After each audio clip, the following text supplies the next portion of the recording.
తనకు ఓట్లెయ్యని ఊర్లకు పనులు చెయ్యనని ముఖ్యమంత్రి చంద్రబాబు ఖరాఖండీగా చెప్పారు. తానిచ్చే పెన్షన్, రేషన్ తీసుకుంటూ తమ పార్టీకి ఎందుకు ఓటు వేయరని ప్రశ్నించారు.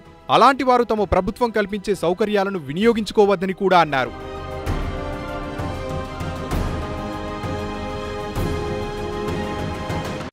కొన్ని గ్రామాలు నాకు కానీ వ్యతిరేకం ఉంటే నమస్కారం పెడతాను మీకు, నేను పనులు కూడా చేయను. ఆ పరిస్థితి వస్తాయి ఇక్కడ రాబోయే రోజుల్లో. ఎందుకు నేను ఇష్టం లేకపోతే మీకు ఎందుకు పనులు చేయాలి? నా పెన్షన్ తింటారా? నేను ఇచ్చిన పెన్షన్ తీసుకుంటున్నారు, నేను ఇచ్చిన రేషన్ తీసుకుంటున్నారు, మనం వేసిన రోడ్డు మీద నడుస్తున్నారు, మనం వేసిన వీధి దీపాలు ముందుకు పోతున్నారు. ఓటు వేయకుండా ఎట్లుంటారా? అడగాలి కదా మీరు.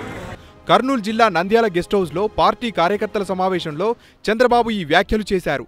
ముఖ్యమంత్రి చంద్రబాబు వ్యాఖ్యలు ఇప్పుడు రాష్ట్ర వ్యాప్తంగా చర్చనీయాంశంగా మారాయి.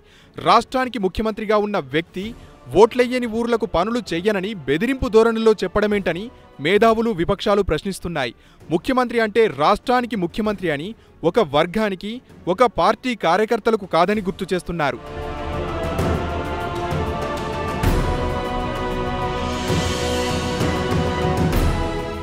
హాయ్ యూట్యూబర్స్, మరిన్ని మంచి వీడియోల కోసం సబ్స్క్రైబ్ చేయండి.